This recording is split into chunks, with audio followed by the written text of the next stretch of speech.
What's going on, everybody? It's your boy Naruto Explain here, bringing you guys another Boruto 2 Blue Vortex discussion. Today, I want to bring up something that I do think we might need to consider a possibility now that Boruto might have learned a certain jutsu that we've not seen in the Boruto manga yet, but is one in hindsight that is a perfect jutsu to call up for Boruto Part 2, which is the question of, did Boruto actually learn Kirin from Sasuke? Looking at what we know about Kirin, it is a jutsu that has a potential should it be something that Sasuke taught to Boruto. During the flashback of Boruto 2 Blue Vortex Chapter 5, one of the things that we saw that immediately caught my eye was the line where Sasuke tells Boruto that he's taught him all the jutsu that Sasuke could teach to Boruto. That stood out because it opened the door for Kirin, the jutsu that Sasuke created for the purpose of killing Itachi. While it's similar to Amaterasu in that it's overpowered, but it hasn't actually killed anyone, and it's more of a sugar high when you see it get used in a fight where you go, oh my god, that's so cool,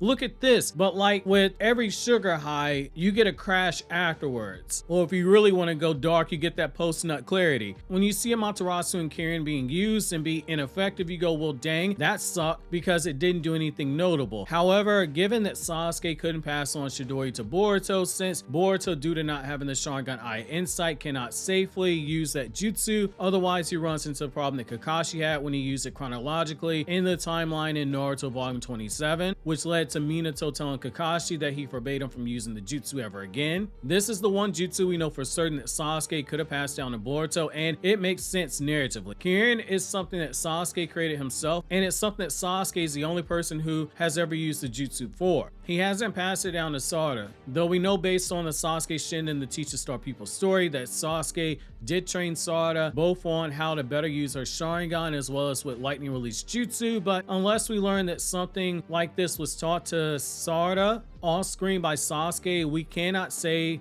that this was something that was actually possible for Sarada to have actually inherited. However, with Boruto, it makes sense in a perfect way for him to have this jutsu passed down to him. Sasuke's own original jutsu being passed down to Boruto, his student, and that hits home harder when you realize that Sasuke tells us that his memory has basically been altered, but he's still trusting in Boruto, specifically because of Sarada, believing that they play a role in a much bigger threat that is coming ahead and that they have to be the ones to solve it. There's nothing more poetic than showing us that Boruto is someone he's choosing to defy logic and trusting him over his own memories, than by passing down the jutsu that Sasuke created himself for the intention of carrying out revenge. But by passing on to Boruto, it's potentially used to protect the village and protect Sasuke's own daughter. It's a very poetic twist of fate. It's very, very poetic writing. However, the idea of Boruto learning Kirin, it goes deeper when you actually consider the prospect of what this actually means. When you look at this deeper,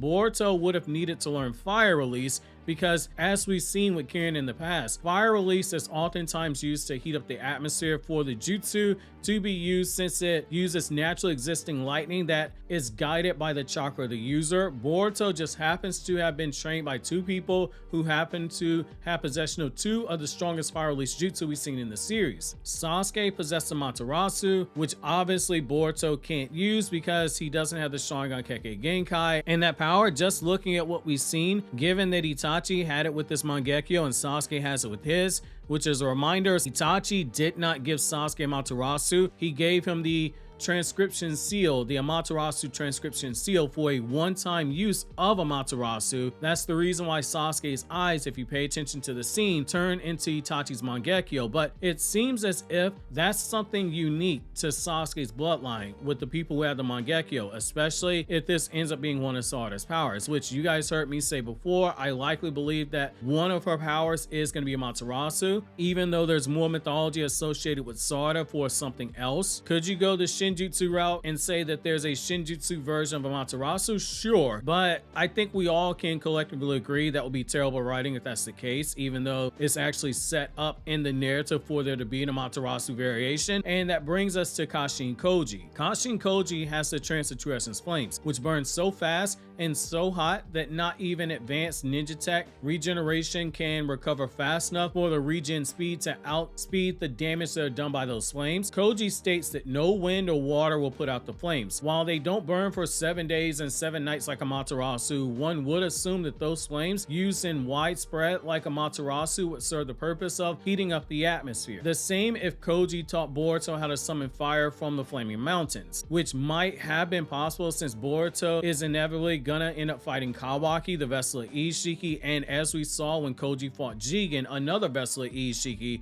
it is something effective, assuming that Kawaki doesn't have mastery of his dojutsu on the exact level that Ishiki did, where Ishiki shrank all those flames simultaneously at once without even having to look at all of them. As long as Ishiki knew where they were, he could shrink all the flames. The idea of Boruto learning fire release, it isn't crazy either. It's actually for a few different reasons. The first one is something that doesn't get brought up a lot, which is the fact that people in the Land of Fire predominantly have a strong aptitude for fire release. The majority. We learned that in the Naruto fan books. That's the whole reason why the Land of Water is called the Land of Water, the Land of Earth is called the Land of Earth, Land of Lightning, and etc. The nations are named after the predominant chakra nature for the people inside of those geographical locations. Now, taking a step further, we saw in the closing credits back during the time slip arc of Boruto Naruto Next Generation, an arc that I discussed in the Is Boruto 80% filler video, which I recommend checking out if you're still confused about that. It's not 80% filler. That was an arc that Naruto series creator Masashi Kishimoto was heavily involved with for the anime, giving the story outline for that entire Urashiki arc of the anime. Boruto was shown using fire release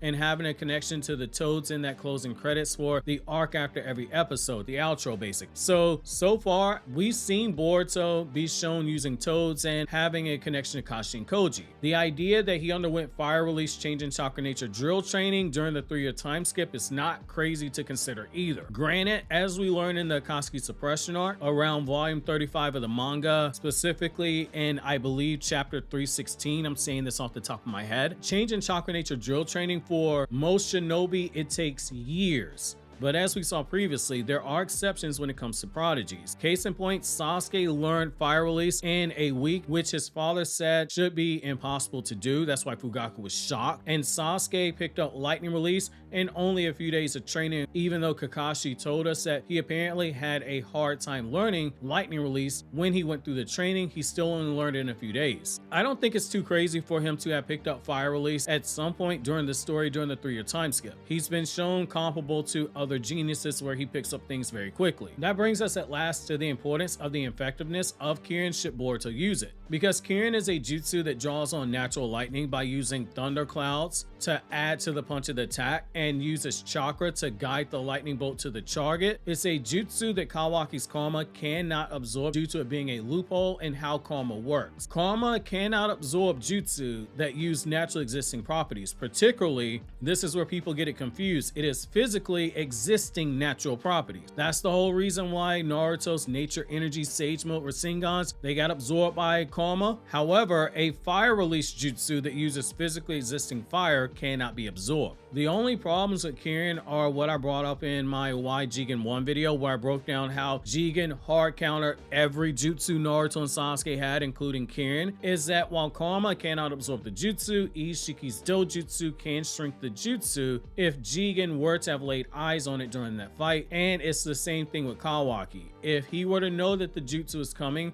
he would be able to see it coming and potentially shrink that jutsu using the dojutsu. And if he's on the same level of skill as Ishiki, he just needs to know that it's coming and he can shrink it without actually having laid eyes on it. The other issue is that Kirin does require a ton of prep time, and it's a one-time use in a fight. Though if you go by anime only scenes, which you guys know when it comes to Naruto, I do not do, you could theoretically use it multiple times back to back in a fight by using high-level fire release, like Amaterasu was used in order to fire off Kirin more than once. Though it does appear to need a decent amount of time, even then, for that to be the case in a fight. The main issue that you'd have with the element of surprise is it's actually needed for Kirin. It's a fundamental part of it. Once someone knows how the jutsu works, particularly if they know it before the jutsu is casted, before the fight actually starts, they know exactly what Kirin is. It just becomes a matter of being on guard for it. The benefit, though, is that Kawaki has never seen the jutsu used before, and it stands to reason he doesn't know about the jutsu. That lends itself to Kawaki not thinking to shrink or absorb the flames that are used in the battle, especially if they don't hit him. And as we've seen, Kawaki has shown little regard for the way of the shinobi, and he is susceptible to trickery. That could be a one-time thing used to get Kawaki off guard to create an opening, similar to what Sasuke did with Urashiki in the time slip arc during the final battle climax of the anime version of Kishimoto's story, where he wrapped Amaterasu around his blade and was swinging it around at Urashiki, letting the flames bounce off and burn all around them. And when Urashiki least expected it, he hit him with Kirin and did enough damage when Urashiki was off guard. Kawaki, in a lot of ways, does mirror Ishiki, and Ishiki's downfall both times was because he let his guard down. He let his guard down around Kaguya and she nearly killed him. He let his guard down with Naruto and Sasuke, and Naruto in barrier mode nearly drained away all of his life force, and he once again lowered his guard with Kawaki, though some of that can be attributed to that dojutsu blinding smoke bomb that Sasuke gives to Kawaki in the manga, which the anime changes that to Sasuke throwing it, where it blinds all dojutsu in the vicinity. So him using the Byakugan to check Kawaki, it was absolutely useless because he wouldn't have been able to see it if it was a shadow clone or not, because its dojutsu was useless. He was arrogant enough to think that he knew Kawaki's limits and never considered the possibility he underwent extensive ninjutsu training despite living with the literal Hokage of the village. And even after Kawaki uses fire release, he still looked shocked that Kawaki was using a shadow clone, which is how the shadow clone fooled him. I do think Boruto learning Kirin is more of a narrative payoff than anything else, but unless Boruto does something super crafty when using it, I doubt anything's going to change in the fact that it's not very effective. Outside of that dummy Urashiki and a suppressed Naruto in that filler scene of the Naruto versus Sasuke fight at the final valley, where Sasuke is Kirin in that fight, which he didn't do in the manga, Kirin really hasn't hit anybody. Like, Sasuke used on Itachi, and Itachi was able to react to it and bust out the Susanoo at the last second. So I don't think if a half-dead Itachi was able to react to it fast enough, whether or not you want to say he dodged or used a partial Susanoo and then used the whole thing afterwards when he flexed on Sasuke, I don't think if a half-dead Itachi was able to react that this would be a problem for Kawaki, unless you take advantage of something we've seen with Otsutsuki, which is that they appear to not have the advantages that ninjas do, which is be able to use multiple jutsu swiftly. When Urashiki was clashing with Naruto and Boruto in that time slip arc, he was in a chakra ball struggle and he couldn't react to Sasuke's blindside hit. He was compromised. Jigen, when he shrank himself down, learned the hard way he couldn't move swiftly while shrank down and absorbing jutsu simultaneously. It's why Jigen immediately teleported out of there, stopped absorbing jutsu, and told Naruto and Sasuke that would be the closest they would ever get to killing him, saying that they taught him something new, something he didn't know about limitations. Unless Boruto finds a way to exploit something like that, it might be useless. And just given the fact that Kawaki should have Ishiki's battle experience, he should have that information already, because he should have any experience that Ishiki gained while controlling Jigen. But again, narratively, it would be cool to see because of what it actually represents. But I'm curious to know you guys' thoughts on this. In the meantime, click here to watch this Naruto Explain video.